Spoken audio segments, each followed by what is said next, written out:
Magandang araw po sa ating lahat. Father, magandang araw. Magandang araw bro, magandang araw po mga kaibigan. Sa ating mga nakatagapanood ng Know the Faith Catholic series. Nako, Father, painit ng painit yung ating discussions, no? Kaya nga eh. Kamusta yung araw mo? Balita ko, tayo mong pinuntahan. Oo nga eh. At kumusta po sa mga dati kong parishioner sa St. Catherine of Alexandria Parish of Porac, no? Salamat po sa mga binigay ninyong pabaon. Nako po, ina-enjoy po namin yan ni Father Raven. No? Yan, no? So, anyway, before anything else, no, Father, would you like to lead us in our prayer before we introduce our topic? Okay, let us be aware of God's abiding presence in our midst. In the name of the Father, and of the Son, and of the Holy Spirit. Amen. Amen. Dear Lord, as we enter this solemn and holy season, we pray that you would send your Holy Spirit upon us, that we might prepare ourselves for this coming 40 days of Lent. Help us to humble ourselves so that we can understand the magnificence of your love for us as you humbled yourself and gave your life on the cross, that we might receive the gift of eternal glory with you. We ask this through Christ our Lord. Amen. In the name of the Father, Son, and Holy Spirit. Amen. Amen. Okay. So, again, no, magandang araw po sa atin lahat. Now, based from the prayer that you've heard, today we will be talking about Lent. Nasa Lenten season na po tayo. No? So, Father, napakabilis. So, parang kailan lang, Advent. Di ba? Advent season. Ngayon, nasa ano na tayo? Lenten season na. Right? Now, before we go to our topics, yung several points, meron tayong message na binigay sa atin ng ating Bishop Emeritus from Caloocan. Caloocan, yeah. Si Bishop Deo Gracias Iniguez Jr. Pakinggan po natin si Bishop Deo. Hello everyone, I'm Bishop Deo Gracias Iniguez. I'm inviting everyone to watch the Know the Faith Catholic series on Facebook and YouTube, hosted by Mr. Paulo Velasquez and Reverend Father Raven Garcia. Thank you and God bless. Maraming salamat po Bishop Deo sa napakagandang mensahe at endorsement ninyo para sa Know the Faith Catholic series, at salamat din po sa pagdalaw ninyo sa amin sa Santo Rosario Parish, Malusak, Sasmuan noong nakaraang fiesta. Nangisa rin pala siya. Yes, with the Apostolic Nuncio. Oh, I see. Yeah. Maraming po salamat, Bishop, sa mga taga-Caloocan po. Sana makatulong po itong ating discussion. Okay? So, Lenten season, isa to sa mga pinaka-sacred, if not the most sacred season, because this is where we will see the reason why our Lord Jesus Christ came for redemption. So, dalawa po yung topics natin ngayon. Papahapyaw yung isa, yung Lenten season, pero mostly we'll be concentrating on Ash Wednesday, because, again, ito po yung simula ng ating season of Lent. Napaka-importante nito kasi nga, the Lenten season reminds us that we don't belong in this world. I mean, we are in this world, but we don't belong to this world. And it's God teaching us that this is how we ought to conduct ourselves and how to prepare our souls for not just purification, but holiness. So, yan. So, Father, dumako na tayo sa ating talk or conversation this day, ang ating Lenten season. Okay. Although Ash Wednesday yan, pero uunahin natin, just like anything else, the origin and historical foundation of our, nagkamampangan ako, historical foundation of our Lenten season. So, unahin muna natin, how did the practice of Lent develop in the early church? Siyempre, kukonsultahin natin yung catechism dyan. Okay, sige. So, from the Catechism of the Catholic Church, Lent is the primary penitential season in the Church's liturgical year, reflecting the 40 days Jesus spent fasting in the desert. We can find that in CCC Article 1095. By the solemn 40 days of Lent, the Church unites herself each year to the mystery of Jesus in the desert. The season and days of penance in the course of the liturgical year, Lent and each Friday, in memory of the Lord's Passion, are intense moments of the Church's penitential practice. CCC Article 1438.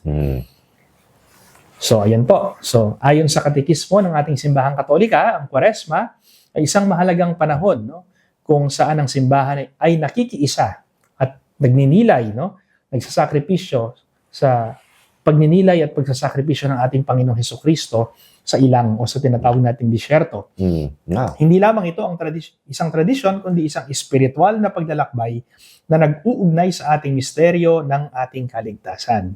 Sa pamamagitan po ng ginagawa nating pag-aayuno, pananalangin, pagkakawanggawa, tayo rin po ay hinuhubog upang maging mas malapit tayo sa Diyos at tunay na makapagbalik loob sa Kanya.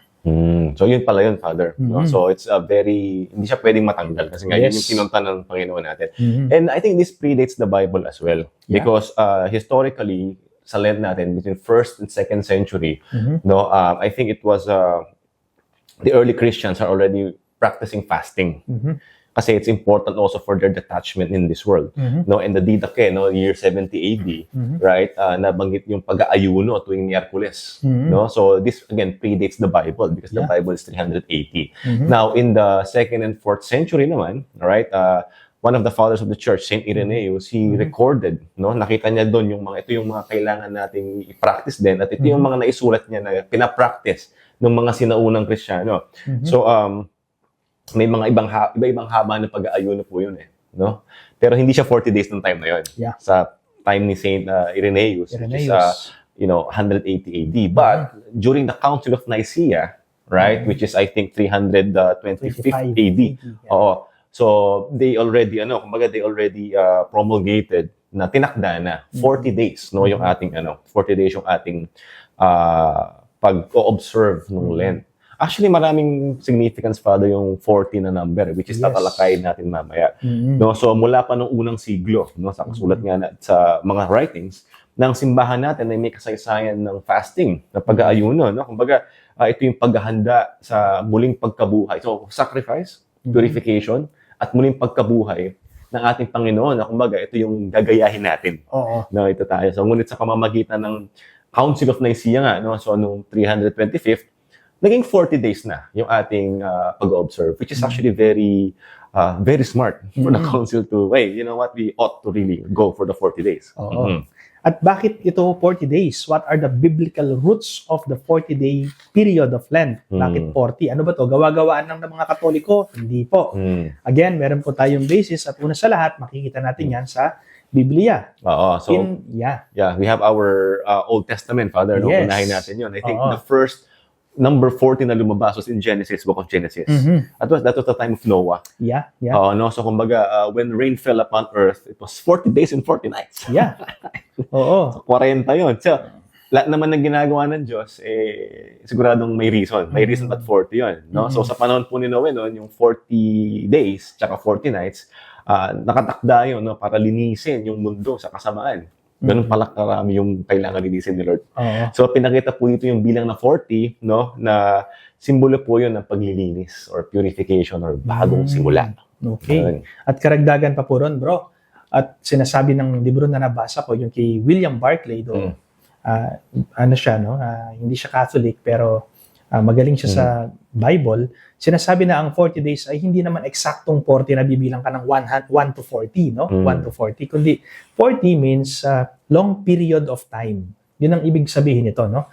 At makikita nga natin yan sa Biblia. Makikita rin natin yan sa Exodus chapter 24, verse 18, no?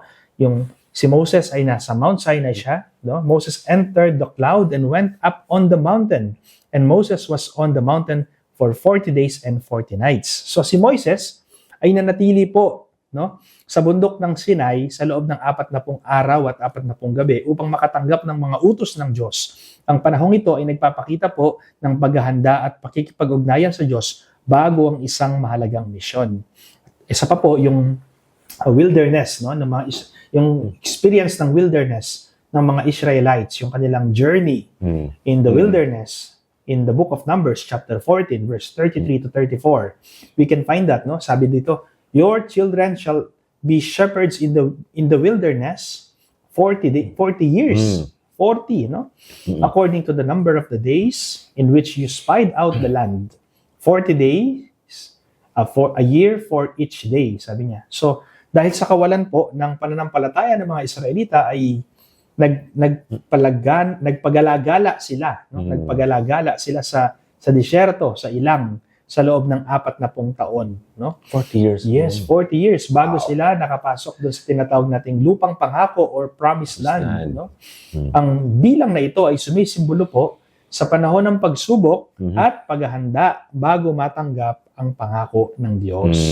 And you can also find this, Father, in the book of Samuel, no? Noong time ni King David, when Goliath was challenging the Israelites noon, they stood 40 days. So, kumbaga, if you are the army of Israel and you see this massive army with a giant general, Yeah. yung soldier nila, kumbaga yung 40 days na yun, ito yung tipong pagsubok sa kanila eh. Oo. Ano kayong gagawin ko? May takot, your brain is working, paano ko yan magagapi, kumbaga, no? And it took them 40 days, no, for King David to step up and defeat Goliath with the most prudent way, slingshot, no?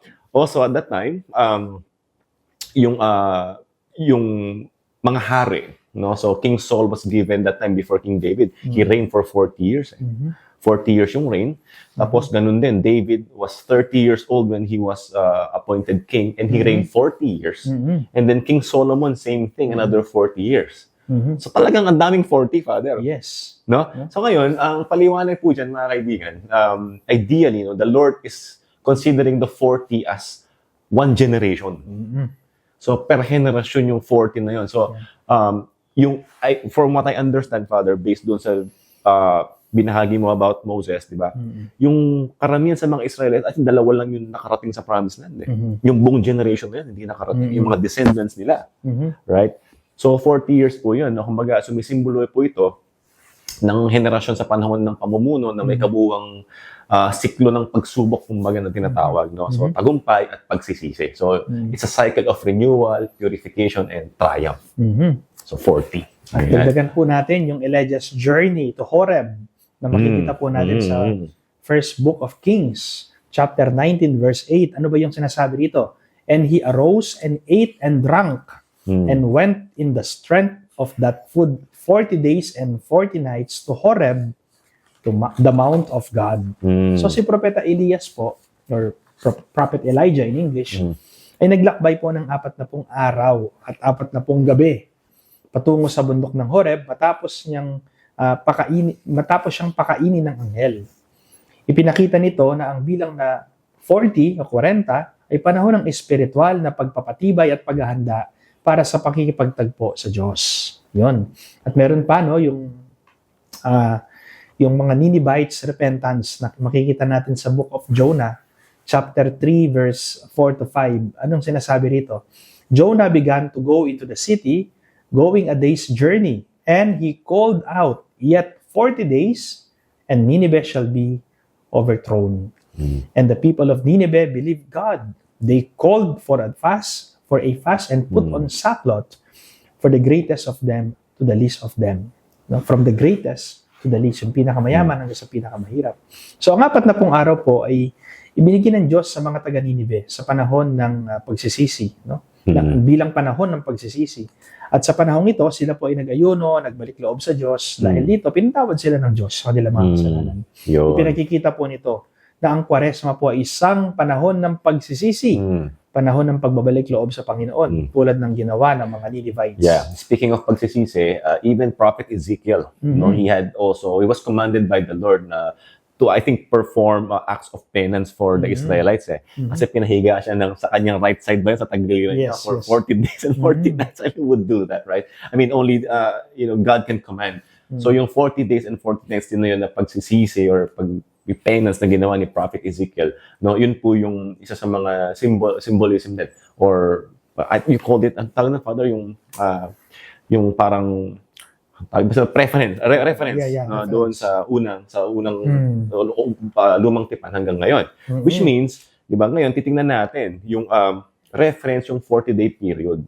40-day period. So, nakita na natin doon, no, for our past conversation na 40, 40, 40, 40. So, how does it connect right now to our celebration today, which is yung sa Catholic Church naman, sa New Testament. So, I think it started yung 40 days na yun, Father, doon sa unang ginawa ni Jesus Christ prior to His ministry. No? Correct. Yeah. So, kanina, tinalaki po natin yung mga kaganapan sa Matandang Tipan, sa Old Testament, kung paano nakikita natin yung number 40. At ngayon naman po sa New Testament, na makikita natin yung mga references. No? Jesus says 40 days of fasting and temptation. We can find that in the book of Matthew chapter 4, verse 1 to 2. Sinasabi, Jesus fasted for 40 days and 40 nights and afterwards he was hungry, di ba? Yan po yung gospel natin sa first Sunday of Lent, no? Ang temptation ng Panginoon sa disyerto, no? Ginugol ni Jesus ang 40 araw sa ilang. Nag-ayuno, tinukso siya ng Diablo bilang paghahanda sa kanyang magiging misyon. At sinundan ni Jesus ang tradisyon ng pag-aayuno sa loob ng 40 araw na ginagawa natin ngayong Kwaresma bilang pagsunod sa Kanya. So, hindi niya siya exempted pala sa pagsisisi at penance. Ginawa niya yun. Oo, naghanda rin ang Panginoon. Ano?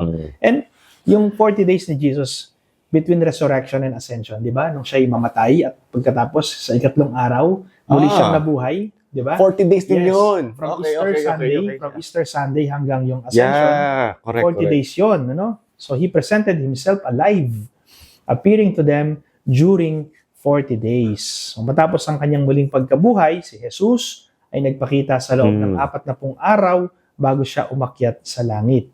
So matapos po ang kanyang muling pagkabuhay, nakita ng mga alagad si Jesus sa loob ng 40 araw na sumisimbolo po sa panahon ng paghahanda sa bagong misyon ng simbahan. Yun pala yung 40 days from resurrection to ascension. Kaya po nagsa-celebrate tayo ng 40 days sa mga patay. Yes. Yun pala yung reference nun. Yun din. Sa palagay ko, yun. Bakit nagsa-celebrate ng 40 days? Pero mga kaibigan, trivia, pasingit po. Katulad ng sinabi ni Brother Paulo, nagsa-celebrate tayo ng 40 days sa mga patay. Hindi po totoo yung tawag dito, yung paniniwala o yung pamahiin na sinasabi ng mga matatandang Pilipino na hanggang hindi umaabot yung 40 days ng isang yumao, ay yung kaluluwa ay pagala-gala sa paligid. Hindi po totoo yun.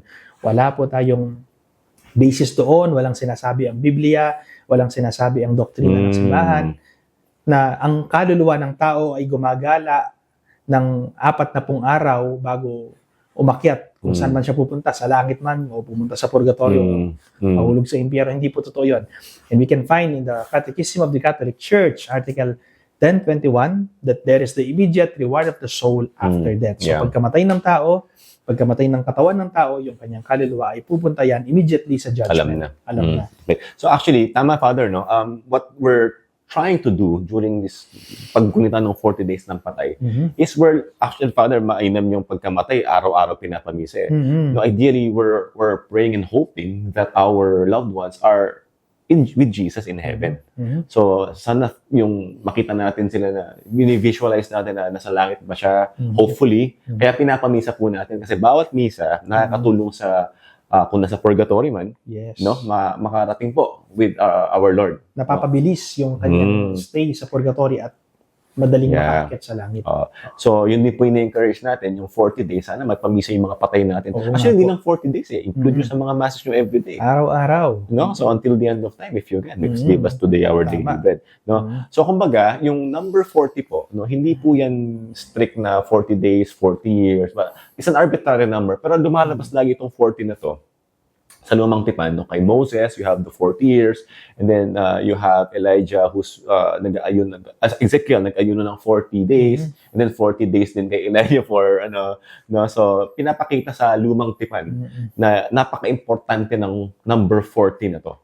No? So, ang 40 days, so sa Biblia, laging may malalim na spiritual na meaning yan. No? So, pagsubok, pagtitiwala sa Diyos, paglilinis, paghahanda sa pagdating ng Panginoon hanggang sa makarating tayo sa resurrection. Makalang pangyayari po itong mga to.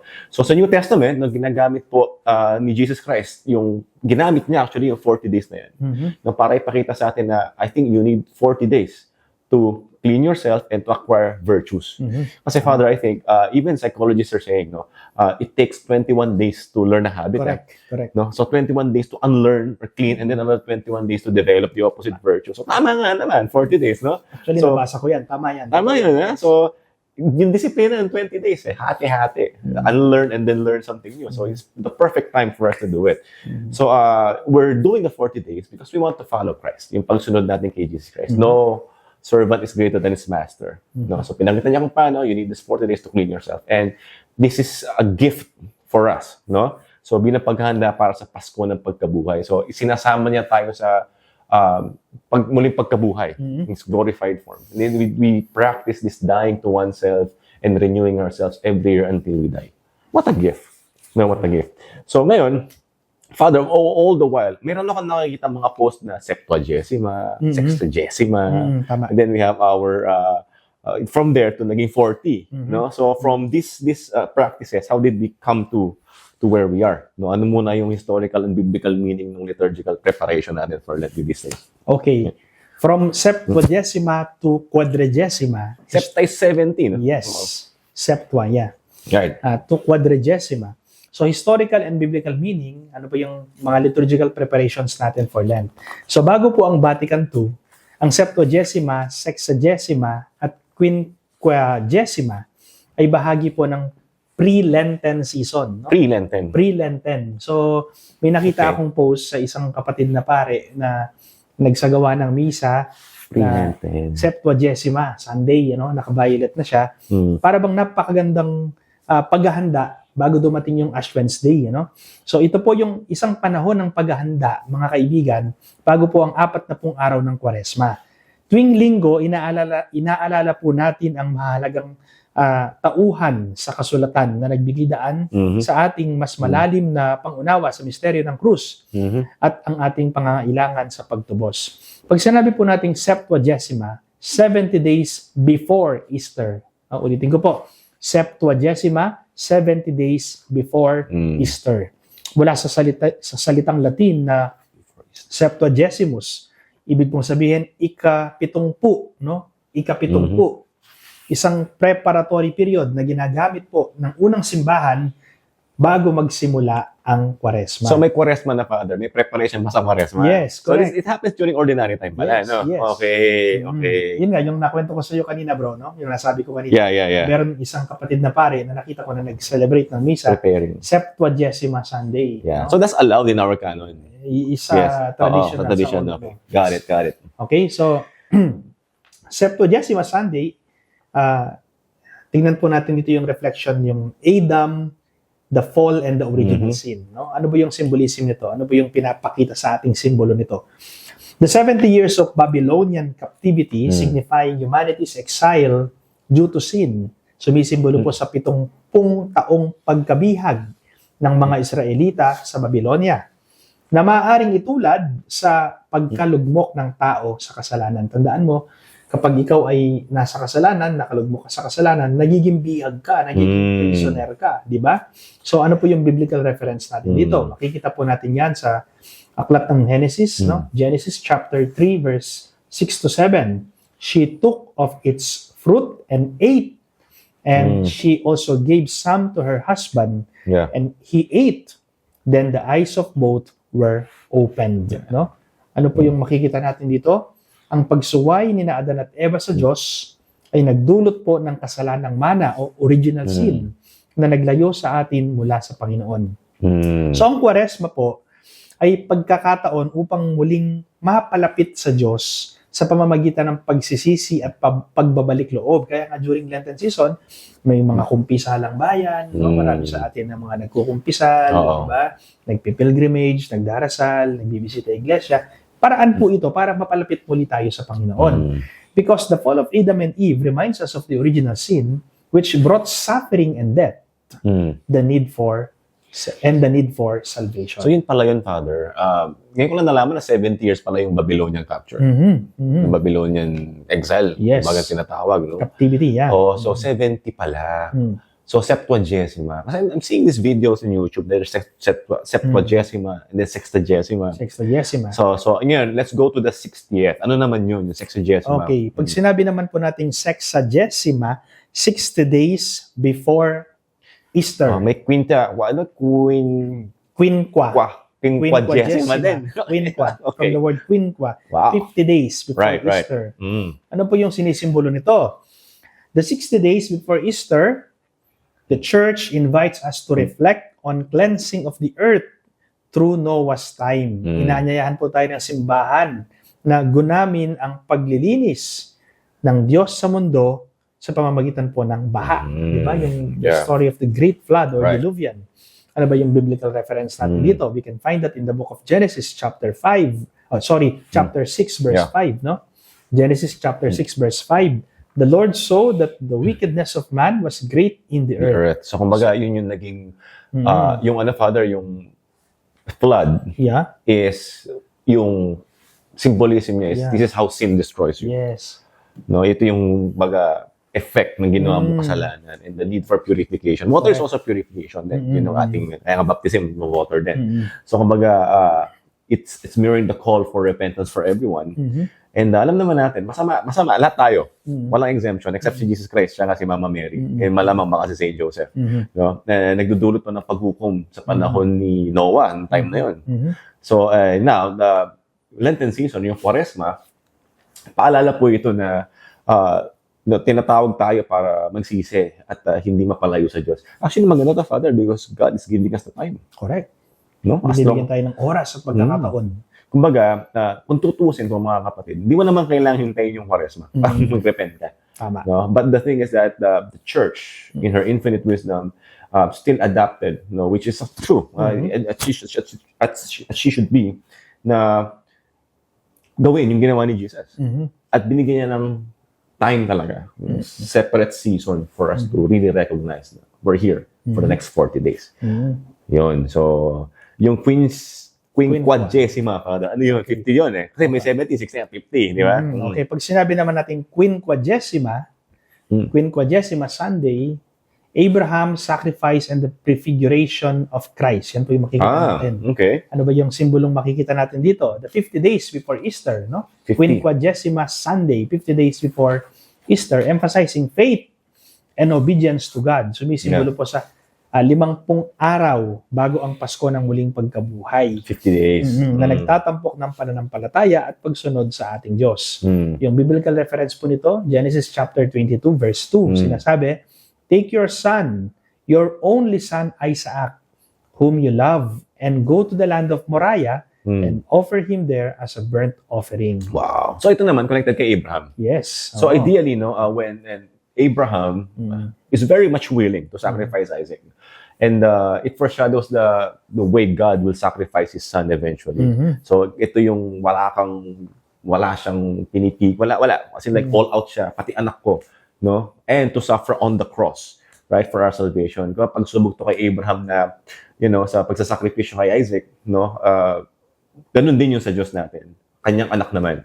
And si Jesus Christ para sa kaligtasan nating lahat. So just like Isaac, no counting the cost, I'll do it for you. Something like that. And then we come to the Quadragesima. Okay, papasok na tayo sa Quadragesima. 40 days before Easter. Yan na. Mula sa salitang Latin na Quadragesima, ika-4 na po. Quadragesima, 40. Quaresma. Tingnan po natin, no? Ang opisyal na simula ng 40 araw na pag-aayuno at pagsisisi. At ito po ay nakaugat, mga kaibigan, sa pag-aayuno ng ating Panginoong Hesukristo na makikita natin sa Ebanghelyo ni San Mateo, chapter 4, verse 2, no? Bilang paghahanda sa kanyang misyon. So, ang pagninilay po na ito sa tinatawag nating pre-Quaresma at Quaresma ay nagtuturo sa atin kung paano pinangunahan ng lumang tipan ang katuparan ng plano ng Panginoon ng kaligtasan sa bagong tipan. So, sa pamamagitan po ng pagsisisi, panalangin, sakripisyo, tayo po ay inaanyayahang lumapit sa Panginoong Hesukristo at mas malalim na maunawaan ang misteryo ng krus na siyang sentro ng ating pananampalataya. Yeah. Wow! So, naipalang reference yan, Father. So, Septuagesima is the 70-year Babylonian exile. Then 60 for the Noah's the story of the Great Diluvian. And then the flood. 50 is for the Abraham. So, yung 40 days, which is, actually, itong Quaresma natin to mga kaibigan, pinlano talaga to ng Diyos simula't sakol. Because this is literally the reason why Jesus came for our redemption. No, even our early church fathers, as we mentioned earlier, Saint Irenaeus back in 180 AD, no, he literally had this record that even in the early days, some already know how to fast. They're doing the one-day fast at least.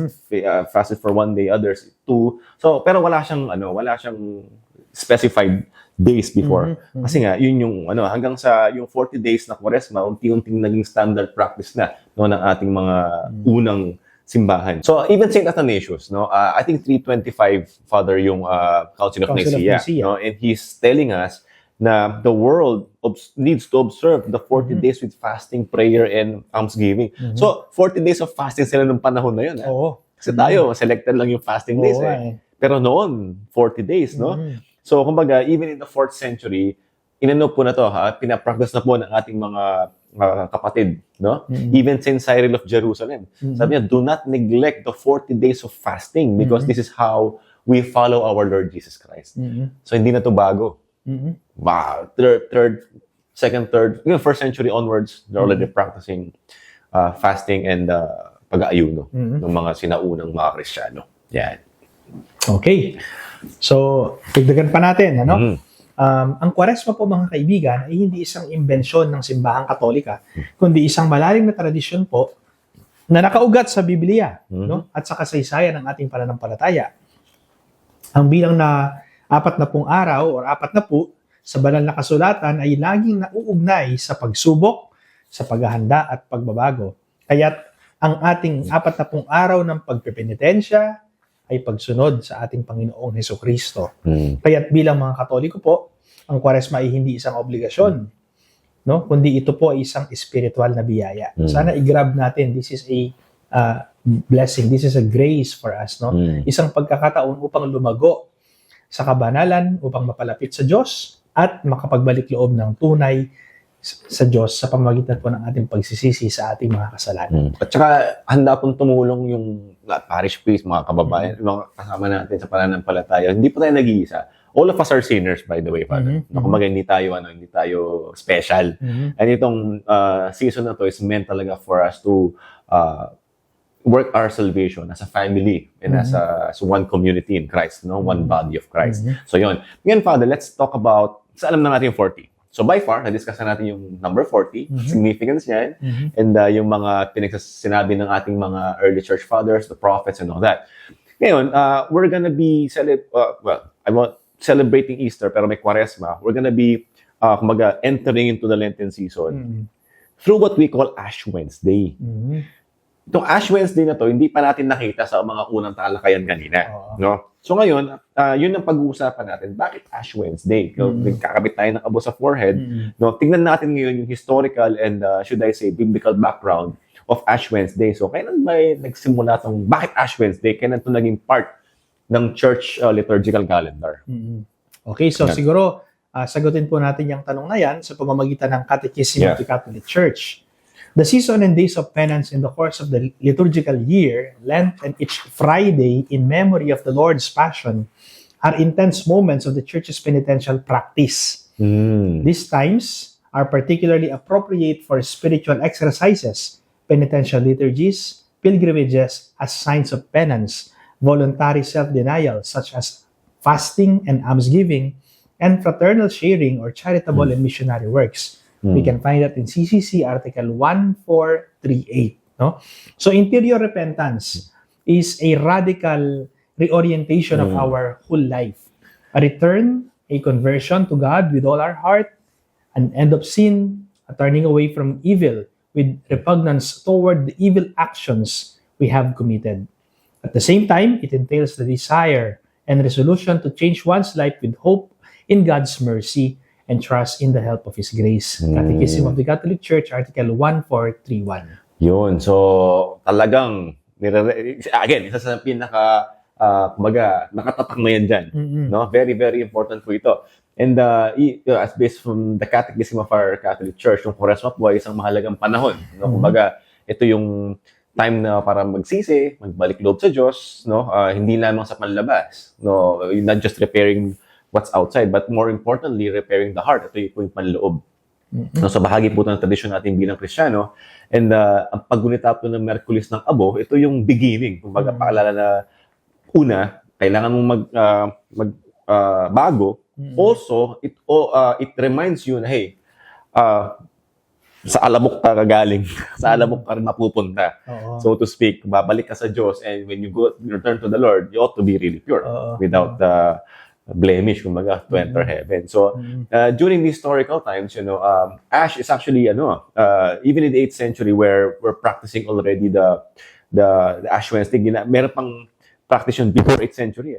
Kasi nga, di ba, yung practice ng sackcloth noon with ashes, yung mga prophets na nag-practice yan. So, ina-apply na po yung abo bilang simbolo ng pag-aayuno at pagsisisi. Mhm. On the 10th century naman, no, naging ano na yan, widespread, ginamit na until the Council of Beneveto by Pope Urban II, I think 1091, 1092. So 1091, no. So Yes. nagkaroon na ng mandate. All right, from now on, Ash Wednesday, we will require all the faithful to put ashes on their forehead as a reminder of humility and who you really are in front of the Lord, which is dust you shall return. Dust na galing. Correct. Di ba? From, remember, man, that you are dust, Yes. and unto dust you Yeah. shall return. Memento homo quia pulvis est, et in fulberem Yeah. reverteris. Yan. So, Pope Urban II po yun, no, sa Council of Beneveto, which means from the Vicar of Christ, from the chair of Peter, we ought to really follow that Yes. as a means of our salvation. Din. Mhm. Yun. So, bagaman hindi agad bahagi ng kalendaryong liturgical ng simbahan, ang Miyerkules ng Abo, ang paggamit ng abo bilang tanda ng pagsisisi ay matagal nang ginagawa ng Kristyanismo. Mm. Sa pamamagitan ng utos ni Papa Urban II noong ika-11 siglo, naging opisyal po itong bahagi ng pagsisimula ng Kwaresma. Isang panahon ng pananalangin, pag-aayuno at pagkakawanggawa. Kaya nga, sinisimulan po natin itong 40 days journey natin na ito sa araw ng Miyerkules de Ceniza o Miyerkules ng Abo. Kung bibilangin mo yon, bro, no? From Ash Wednesday, 40 days except yung Sundays of Lent. Bakit hindi kasama yung Sundays of Lent? Dahil pinapaalala pa rin po sa atin na ang araw ng linggo ay ang araw ng muling pagkabuhay ng ating Panginoon. So, we're observing pa rin the resurrection. Yes, the Okay. resurrection. Kaya Yeah. 40, no? Kaya Wednesday. Mm. Kaya Wednesday siya. But, Tama-tama. yeah, no? bakit hindi Thursday? Bakit hindi Friday? But Right. Wednesday? Kasi sisimulan mo yung bilang ng 40 days dun sa Ash Wednesday. Except nga po, katulad ng sinabi ko, yung mga Sundays of Lent. Dahil ang araw ng linggo ay araw ng muling pagkabuhay ng ating Panginoon. Right. And talking about nabanggit natin kanina yung paggamit po ng abo, no? Hindi lang tayo yon. In fact, inadapt natin yung paggamit ng abo. Buti nga maswerte tayo because yung abo nilalagay sa forehead natin. Pero nung unang panahon po, no, Father, hindi lang sa noo yan eh. Ano ba yung meron ba tayong biblical source na hindi ginagamit nila yung abo? Yes, meron. Sa Genesis chapter 3, Right. verse 19. No? For you are dust and unto dust you shall return. Makikita rin natin yan sa Jonah chapter 3, verse 6 to 10. The king and the people of Nineveh repented and put on sackcloth and ashes, leading God to withhold his judgment. And in the book of Daniel chapter 9, verse 3, then I turned my face to the Lord God, seeking him by prayer, and please for mercy with fasting and sackcloth and ashes. Yeah. So makikita mo, talagang sa matandang tipan, gumamit ng abo ang mga Israelita bilang simbolo ng kababaang loob, simbolo ng kanilang pagsisisi at pagtalikod sa kanilang mga kasalanan. Napansin ko rin, Father, pag may dilubyong pinapadalang Panginoon. For example, si Job. So Job was inflicted by malady, inflicted by so many things. And even if he's an upright man, he still repented with dust and ashes. Kumbaga, he used the ashes pa rin to make sure that he grounded himself kung sino ba talaga siya. And even si Jesus Christ, sabi niya, di ba tayo rin sila mas punished by judgment, with judgment. Eh. So sabi niya, if nagrepent lang ng sackcloth and ashes, they would have been spared. So itong ashes po talaga, napakalalim din pala ng ating meaning na bakit natin siya ginagamit. At yung historical, biblical significance ng ating pag-apply ng abo or paggamit ng abo. Yun. Tama. At meron siyang theological meaning, iba, bro, no? Actually, yung nabanggit po natin sa lumang tipan, ginamit po yung abo bilang tanda ng pagsisisi. Mapapansin natin, Father, itong conversation natin umiikot sa abo, Lenten, pagsisisi, no, sa mga kasaysayan ng Israel. Yun po yung kanilang symbol. Kapag ang tao po na nagbabalik loob sa Diyos, madalas siya yung nagpo-perform sa sarili niya ng pagsusuot ng sako. Napakakati nun eh. Sackcloth, di ba? Sa loob yun ng and maglalagay ka ng abo sa ulo mo na katunayan na nag-ayuno ka, and madalas sinusuportan to ng pamilya, no? Ganito rin yung ginagawa ng mga taga-Nineveh noon, kay Jonah. Kasi malilipol sila eh. Tapos biglang, teka, nag-repent sila. And lahat, pati animals nun, I think, nilagyan ng sinama nila. No, sa paggamit mo ng abo tuwing Ash Wednesday, no, so malalim tayo sa ganitong kaugalian. No? So we're recognizing our nothingness, no? At nagsasabi tayo na nagsisisi tayo at nag-aaral tayo ng mercy, no, from the Lord. Yeah. Tama. So, katulad nga po ng sinabi natin, ano ba yung mga theological meanings ng mga ito, ng abo na ginagawa natin? Ashes symbolize human mortality, na ang tao ay mamamatay. Katulad nga po ng sinabi ko kanina, Remember, man, that you are dust, and unto dust you shall return. Mamamatay ang tao. No? In Genesis chapter 3, verse 19, no, makikita po natin yan. At hindi lang yung ang tao ay mamamatay, ang tao ay nangangailangan ng kaligtasan. Man needs salvation. They repent, and ash represents repentance and humility in the book of Jonah. And they serve as an outward sign of an inner conversion to God in Joel chapter 2, verse 12 to 13. So ang abo po ay nilalagay sa ating noo, mga kaibigan, isang mahalagang paalaala na tayo po ay nilikha mula sa alabok at sa alabok din tayo ay babalik. Ngunit hindi lamang po ito tanda ng kamatayan, kundi paanyaya ng simbahan na magbalik loob tayo sa Panginoong Diyos. Magsisi tayo sa ating mga kasalanan at isang paghandaan din po natin ang muling pagkabuhay ng ating Panginoong Hesukristo. Wow. So, based from that, Father, from those meanings ng ating Ash and yung biblical reference niya, even yung Ash Wednesdays, that time nung mga Christian traditions na nag-observe natin sa Ash Wednesday, hindi lang yun dito sa abo eh. They're using ash talaga, no, during Ash Wednesdays to make public yung kanilang penitential rites. No? Nagre-repent kami. I don't know how they do, pero yun nga, sackcloth and ano pa rin. Even early Christians are doing that. And by the 4th century, those who are guilty of very heavy and serious sins, they were marked with ashes, no, and part of a lengthy period of public penance. So, actually, mas swerte na po tayo kasi medyo maluwag eh. Nung panahon na yun, talagang, siguro, I don't know, kung konti lang kasalanan mo, konting abo lang. Pero kung talagang karumalduman. Oo nga, siguro, yung buong katawan. Diba, naalala ko tuloy yung mga Hindu sa Ganges River sa India. Meron silang mga matatanda na balot ng abo. Pero ay, abo yun ng mga patay eh. I think ganun siguro nun. But the thing is that they're still using ash, no, to manifest their repentance. No? So, kumbaga, yung sinaunang simbahan po noon, ang mga nagkakasala ng malaki, kasalanan mo, talagang sumasailalim sa publikong pagsisisi through the ashes. So, bahagi po nun yung paglalagay ng abo, although di natin alam kung saan ngayon, sa forehead. Sa Vatican dito minsan binubudbud dito. Actually, yes. So, napansin ko rin, sa aming mga pare, hindi ko po alam honestly yung pagpapaliwanag dito, pero napansin ko sa mga ibang kapatid na pare na binubudbud yung abo sa mismong bumbunan namin. Yun yung practice. Oo. Diba? Pero I think, nung unang panahon, ganun din. Yeah. So, binubuhos talaga sa'yo. Hindi sa nakita ko yung ibang mga pare na sa bumbunan talaga nila binubuhos. But either way, no, it's a way, no, show not just to yourself and to the Lord, but to everyone that you're in the process of repentance. So, yung paglalagay po ng abo upang ipakita yan, na tayo po, no, at yung mga sinaunay, kanilang pagpapakumbaba at pagnanais, no, nating lahat na makabalik sa Diyos. Yun. Okay. At makikita natin, mga kaibigan, yung medieval and Catholic tradition, no? Pag sinabi natin medieval, yung Middle Ages, no? And by the 10th and 11th centuries, Ash Wednesday had become a universal practice in the Catholic Church. The ashes used are derived from the burnt palms, yung mga palaspas po na ginamit natin nung nakaraang taon na mahal na araw. Sunog. No? Yeah, burnt palms of the previous year's Palm Sunday. So sa loob po ng maraming siglo, ang simbahang Katolika ay patuloy na nagpapanatili ng tradisyong ito upang hikayatin ang mga mananampalataya na tahakin ng landas ng pagsisisi at pagbabagong buhay. Even yung Protestante, Father, are observing this eh. I think yung mga Lutherans, Anglicans, Methodists, nag-observe siya ng Ash Wednesday. But yung mga Orthodox, ito yung mga kapatid natin na nagkaroon ng schism nun eh. But they were they were observing Lent, but not Ash Wednesday. They're doing the Clean Monday, I think they call that. No, yung Clean Monday na tinatawag. Pero ano pa rin po yun, day of fasting and prayer pa rin. The practices are the same, except di nga lang Ash Wednesday. So makikita po natin dito, bagamat iba-iba ang paraan ng iba't ibang tradisyong Kristiyano sa paggunita ng pagsisimula ng Kwaresma, ang mensahe po ay pare-pareho. Isang tawag ng pagsisisi at pagbabalik loob sa Panginoong Diyos. And syempre, hindi mawawala dyan yung mga common objections and misunderstandings, di ba? Yung sinasabi nila, Ash Wednesday, hindi yan biblical. Kumbaga, wala yan sa Bible, right?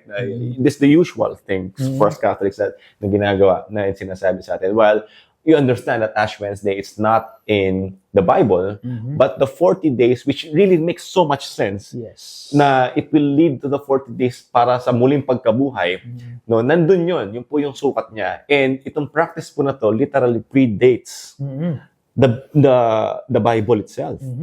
As we mentioned earlier, si, di ba, Pope, the Pope kanina, Pope Urban. Urban, no? So, this is how you do it, right? No, yun siya. And sabi nga, sinasabi, si Jesus Christ, forbid niya yung maglagay kayo ng anything na kaawa-awa sa inyo pag fasting kayo.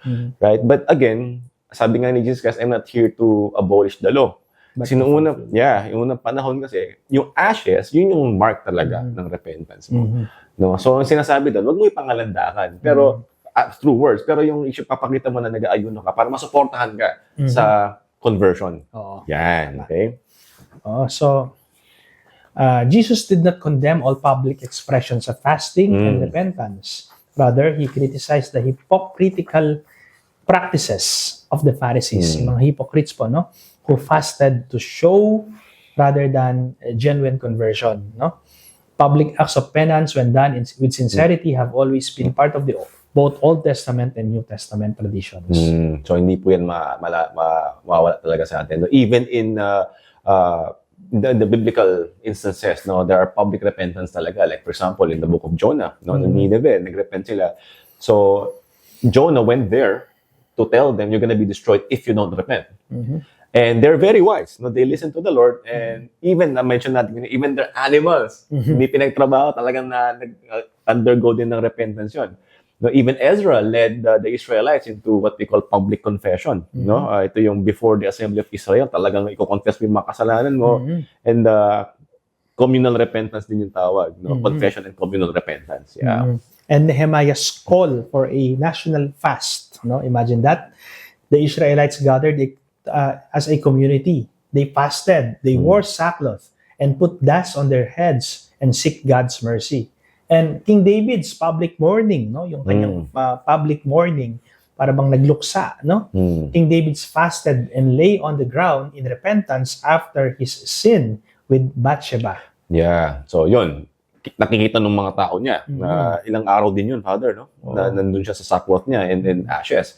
And also, syempre, yung the book of Jeremiah, when Joachim asked the whole of Judah, declared in Judah na, hey, you know what? We have to fast. Yun, talagang hindi lang political talaga. Political figures na say, you know what? Let's do this. No, and Jesus Christ din, nabanggit natin kanina sa Tyre and Sidon. If they just had repented with sackcloth and ashes, they would have been spared from judgment. And this shows that public expression of repentance are valid and even expected by the Lord. Imagine, naisip ko lang, kung mga politiko natin. I mean, nagli-lead sila to repentance. And they're, hey, you know what? Join me in repenting that our sins may be forgiven. What a sight, no? Oo nga, no? Pero hindi ginagawa yun ngayon, eh. No? Ganun talaga. Right? But napakalaki po ng impact kasi kapag ang leader yun nangunguna sa repentance. Totoo yun. Tama? So, it's public repentance is not all, sabi mo nga, rebuked by Jesus. In fact, they were encouraged because may mga kasalanan talaga na nationwide din. Di ba? Yeah. So, bakit po kailangan natin ng communal repentance and individual repentance? Communal repentance, makikita po natin yan sa Old Testament when the whole nations or cities repented together. Halimbawa, yung sa kwento ng Nineveh, no? Ezra's assembly and Nehemiah's gathering. Sa New Testament naman po, makikita natin yung people in Jerusalem beat their chest, no? Kaya nga, pag I confess, di ba? Nagbibit na. Mea maxima culpa. So they beat their chest in repentance after Jesus' crucifixion. And Ash Wednesday follows this biblical model where Catholics come together as a community to seek God's mercy. Yeah. It doesn't mean po na wala, disregard natin yung individual repentance. Importante po yun. No? Jesus Christ even said, if this season, for example, requires us to pray, then we will adhere to what Jesus Christ said when He said, pray in secret so that you may be rewarded by your Heavenly Father in secret. No? And syempre, hindi rin natin pinagbaliwala yung personal fasting, penance, syempre confession, no, remaining in that state of spiritual growth, kumbaga na minsan, ikaw lang nakakaalam. And di naman alam ng kapwa mo ano nangyayari sa'yo, eh. Right? But importante po yun. I dare to say na mas mauna yung personal repentance mo bago yung communal. Pangit naman, nagka-communal ka na just for the sake na masabi na may repent. Pero deep down, walang pagbabago sa puso. Tama. No? Yeah. So, madalas na ginagamit po ng ibang sekta ang Matthew chapter 6, verse 16 to 18 upang batikusin po ang Ash Wednesday. Ngunit ang tunay na diwa po nito ay hindi tungkol sa pagpapakitang tao, kundi isang pampublikong pagpapahayag ng tunay na pagsisisi at pananampalataya sa awa ng Diyos.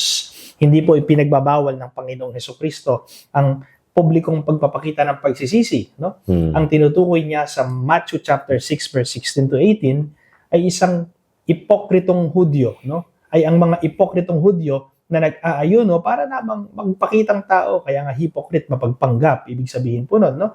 Sa buong Biblia, maraming pagkakataon kung saan ang buong bayan ay nagsasama-sama upang humingi ng tawad sa Diyos.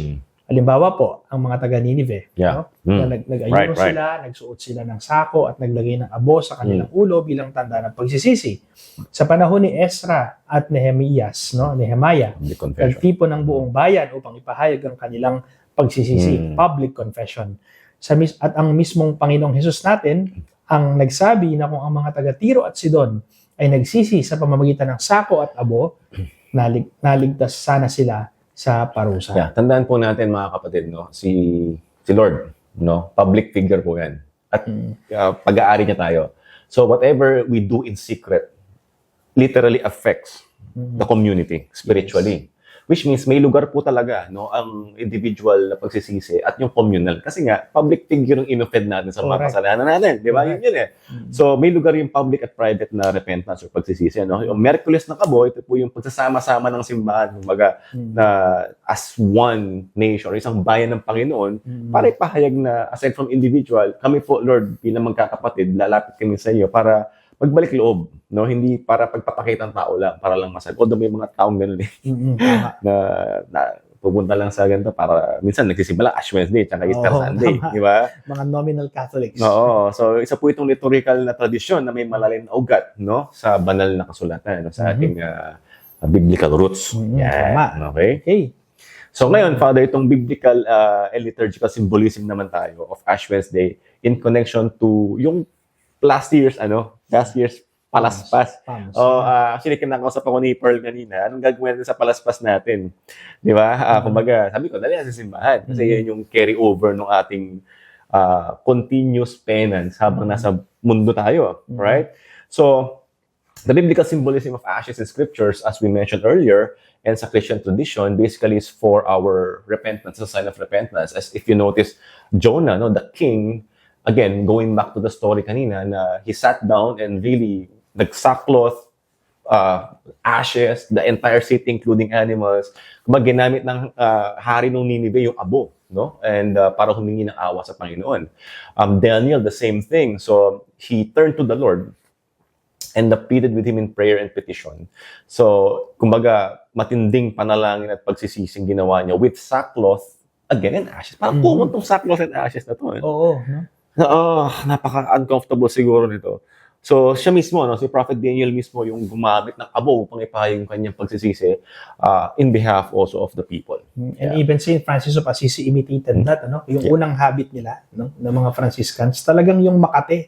Siya lang ba o lahat sila? Lahat sila. Noong una.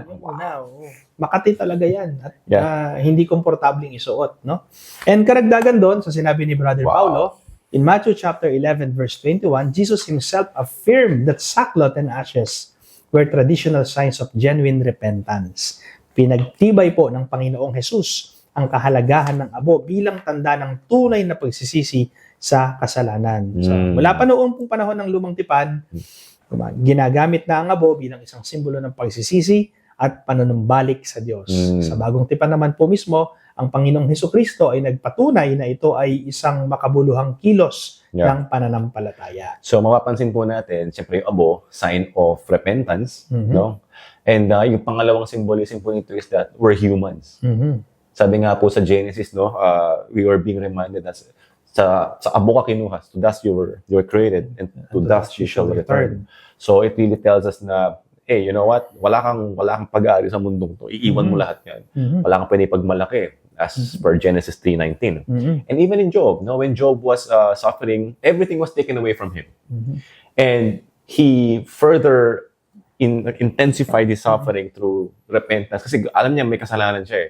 Whether meron or wala, alam niya kailangan gawin yung sackcloth and ashes. No? So kumbaga, umamin siya sa kanya mga pagkakamali sa harapan ng Diyos through that. And yun yung sign niya of acknowledging himself. As sinabi niya, naked I went out of my mother's womb. Naked shall I return. Through dust then. So it's a symbolic, symbolism yun ng pagiging mortal natin. Hindi ka permanent sa mundo. And in the book of Ecclesiastes, chapter 3, verse 20, all go to the same place. All come from dust, and to dust all return. Pinapakita nito na walang sino man ang exempted sa kamatayan. Yeah. Lahat po tayo ay magbabalik sa Diyos. Yeah. Kaya ang abo, mga kaibigan, ay hindi lamang po isang tanda ng pagsisisi, kundi paalaala rin sa ating pagiging mortal. Ano po? Ang paggamit nito sa Miyerkules ng Abo ay nagpapaalala po sa atin na ang buhay sa mundo ay pansamantala lamang at dapat tayong mamuhay ng may kabanalan. And yun din, Father, no, it's also a symbol of renewal, yung ashes. Merong isang animal, isang mythical creature called the phoenix. Yeah, the Burn phoenix. siya, tapos magiging ashes, tapos from the ashes, may bagong phoenix na naman, kaya hindi siya namamatay. Right? So, para siyang ganun eh. No? So, in Numbers, for example, no, back in the Old Testament, that in the Mosaic Law, they're using ashes for ritual purification. So, ginagamit po, required by law to. Yes. No, na ito yung gagamitin mo for your purification. So, in Hebrews 10, in the New Testament, foreshadowing Christ's ultimate sacrifice, ang abo po yung handog sa isang anino ng sakripisyo ni Kristo. Kumbaga, ito yung, it represents Christ's sacrifice na nagbibigay ng tunay na paglilinis sa mga kasalanan. Kasi nga naman, pag namatay ka, balik ka sa abo. And yung death ng ating Panginoon represents Him taking on sin. Right? Yun. And in Malachi chapter 3, verse 2 to 3, the Lord purifies like a refiner's fire, just as ashes symbolize purification. Ang Diyos mismo ay naglilinis ng ating mga puso tulad ng apoy na nagpapadalisay sa ginto. So ang abo ay tanda rin po ng paglilinis at pagbabago ng buhay. Sa pamamagitan po ng pagsisisi, tinutulungan tayo ng Diyos na maging dalisay at maging mas malapit sa Kanya. Parang nagiging sacramental to, Father. Oo nga eh. Sacramental, di ba? Actually, yes. Kasi ginagamit to eh. Even si Jesus Christ, gumamit siya ng clay or lupa para lagyan ng ibalik yung site ng bulag. Yung bulag. Diba? So ngayon, we are, one time, nag-announce yung parish na gusto yung kinokollect yung mga previous palms. Brown na ngayon, malamang. Pero di ba, why do we practice that? I mean, bakit, sa bagay, kung bibili pa, magastos, aside from the cost. Pero why are ashes made from the palms of the previous year's Palm Sunday? No? Ano ba yung connection ito between triumph and repentance? What's going on? Actually, the palms from Palm Sunday symbolize Christ's triumphant entry into Jerusalem. Di ba? Yung minawagayway Yung nila. minawagayway nila, pumasok yung Panginoong Jesus sa Jerusalem. Ang mga palaspas ay sumisimbolo po ng tagumpay ng Panginoong Jesucristo bilang hari noong siya ay pumasok sa Jerusalem. And by burning these palms into Ash Wednesday, we acknowledge that earthly glory is temporary. Let me repeat, no? Earthly glory is temporary, and that true discipleship involves humility and repentance. Ang pagsunog po ng mga palaspas, no? Ang pagsusunog sa mga palaspas upang gawing abo ay paalaala po ng tagumpay sa mundo, na ang tagumpay sa mundo ay pansamantala lamang at ang tunay na tagumpay ay ang pagsunod mismo sa ating Panginoong Hesukristo. So, yun po yung explanation doon sa ating palaspas, no? Ano po ito? Kumbaga, symbolize po yung victory ni Jesus Christ by entering Jerusalem. Ito yung winawagayway. At yung pagsunog po nun also symbolizes our need for humility. Yes. No? Pagtandaan ng ating pangangailangan ng kailangan natin magpakumbaba. No? Kasi wala pong makakarating ng langit ng hindi ka humble. Also, without humility, you won't be able to recognize your sins. Tama. Diba? And by adhering to this tradition, so we are literally disposing ourselves to receive the grace of humility. Kasi even humility, Father, grace. Totoo. No? So, para makapagsisi rin tayo. Yan. So, how, itong cycle na to, how does this cycle reflects the journey of Christian discipleship? Kasi nga, alam naman natin, umiikot yung calendar. Pero ano yung impact nito sa cycle natin? Okay, sige. Una sa lahat, Ash Wednesday recognizing our sinfulness, no? As disciples, we realize that we fall into sin and we need conversion. Ang Miyerkules ng Abo po ay paalaala na tayo ay makasalanan at dapat humingi ng tawad sa Panginoong Diyos. Lent, the path of spiritual discipline. Like Jesus' 40 days in the desert, we undergo purification through prayer, fasting, and almsgiving. Ang Kwaresma po ay panahon ng pagsasanay sa espiritual upang mapalapit tayo sa Panginoong Diyos sa pamamagitan po ng sakripisyo.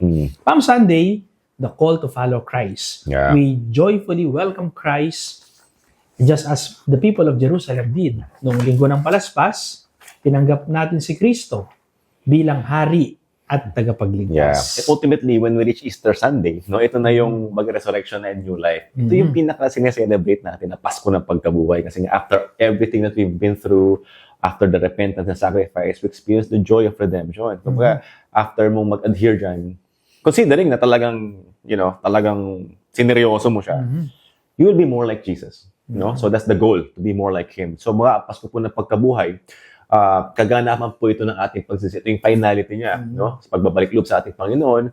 At dahil sa tagumpay po ni Jesus, no, laban sa kasalanan at kamatayan, yun po yung resulta din sa ating kaluluwa.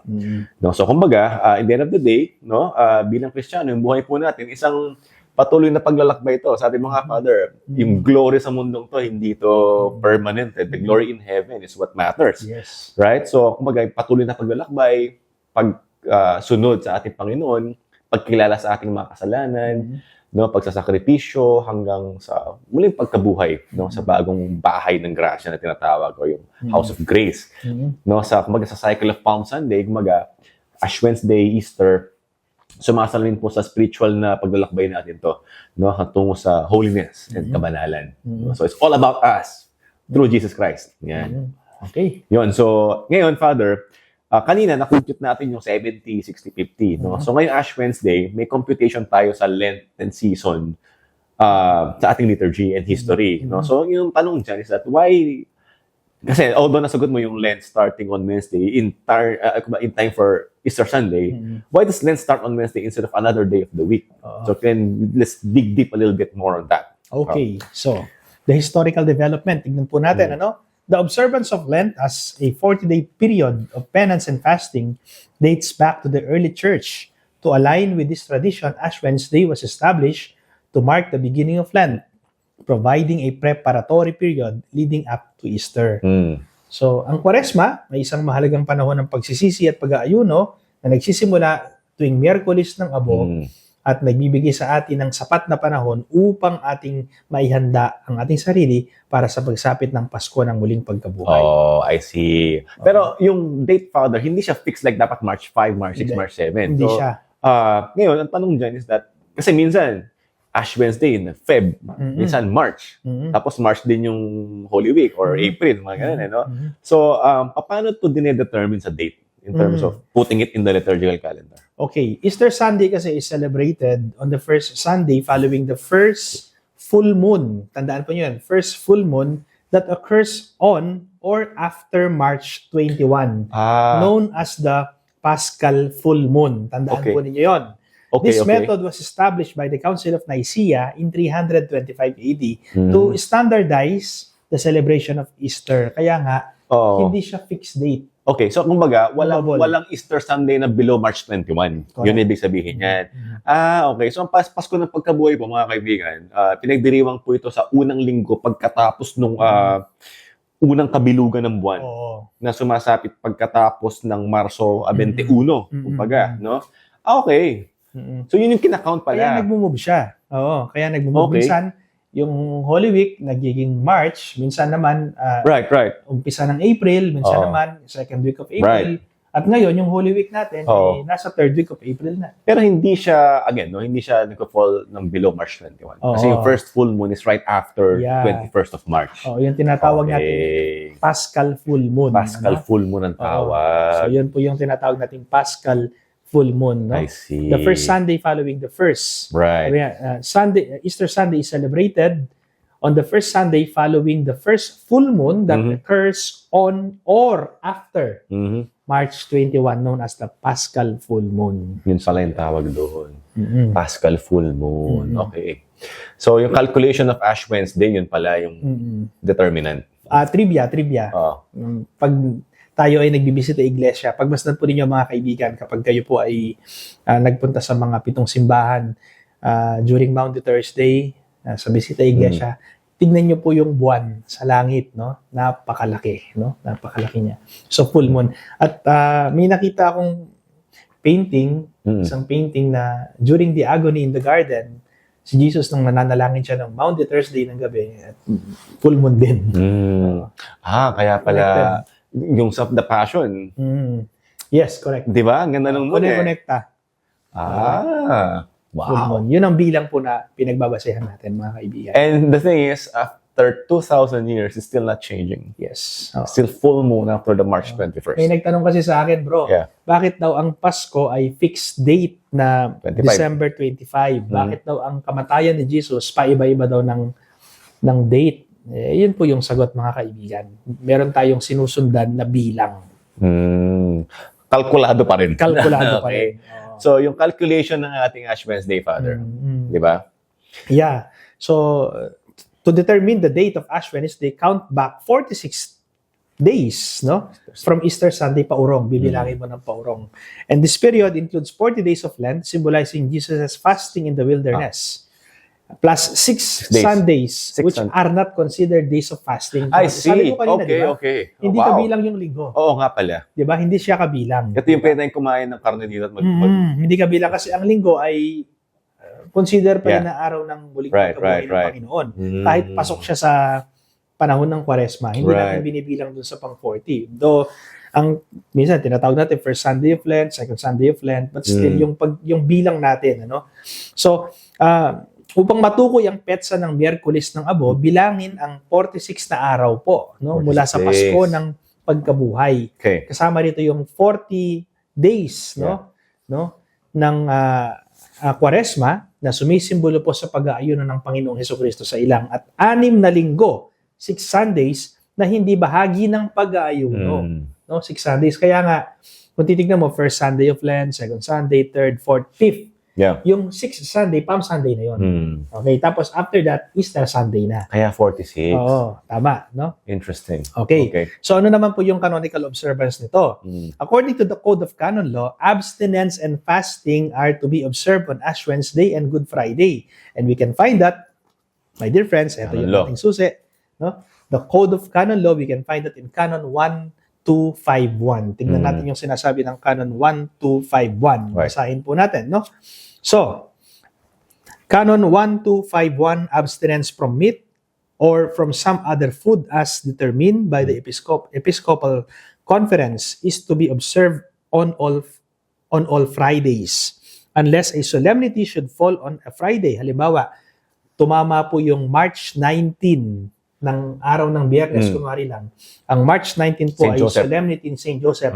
Exempted tayo sa fasting. May Okay. Gloria yung misa, Oh, may Gloria. pero walang Alleluia. Okay. Siyempre, Lenten walang Walang May Alleluia. Gloria siya kasi solemnity siya. Ituloy natin.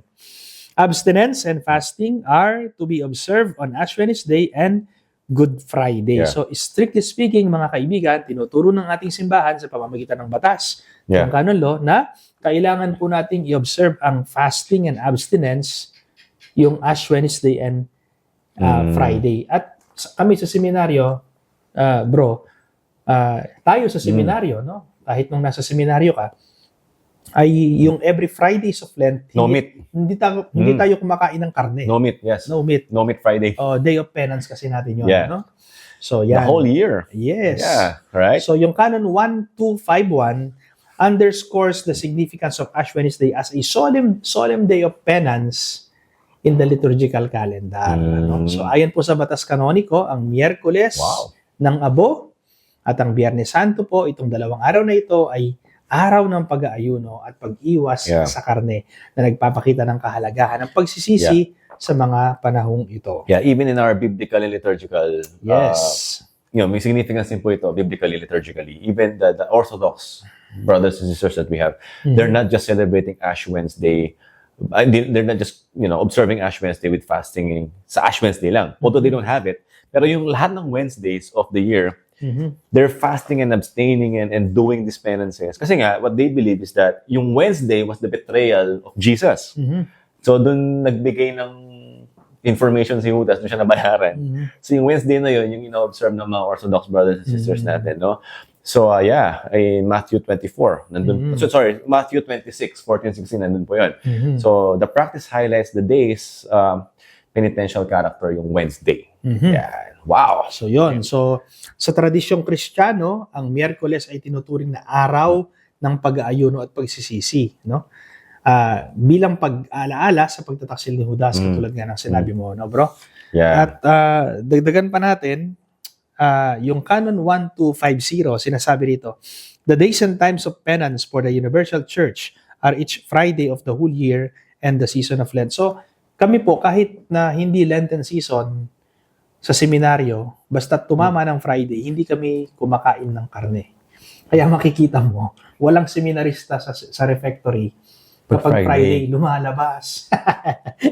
Kasi nga, hindi nagsaserve doon ng ano. Opo, kasi ulam namin sa seminaryo, mga kaibigan, ay gulay at isda Gulay at isda. every Friday. Wow! Day of penance yun, no? Yeah. Okay, so, Makes sense. yun po.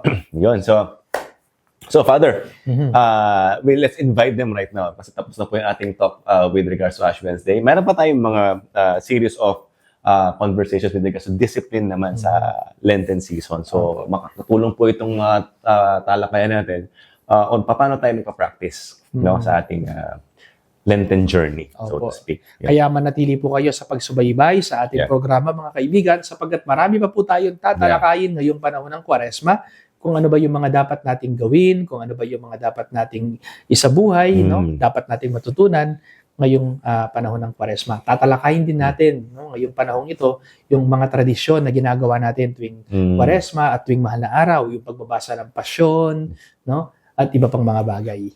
Yan. So, we invite you all, no? So, not just to watch this, the Faith Catholic series, but to literally take advantage of this season to really reflect on our lives, ourselves, what virtues do I need to develop, what are the things I need to unlearn and abandon for the sake of our Lord, no, and to really make sure na we're really right by God, no, and to be able to glorify Him through this practice that we're gonna do during these 40 days of Lent. So may God be glorified in everything. So sana po, no, samahan niyo kami at sama-sama tayong maging a little bit closer to our perfection and holiness. No? So again, my name is Paulo Velasquez. I am Father Raven Garcia. Maraming pong salamat and thank you for watching Know the Faith Catholic series. See you again in our next video.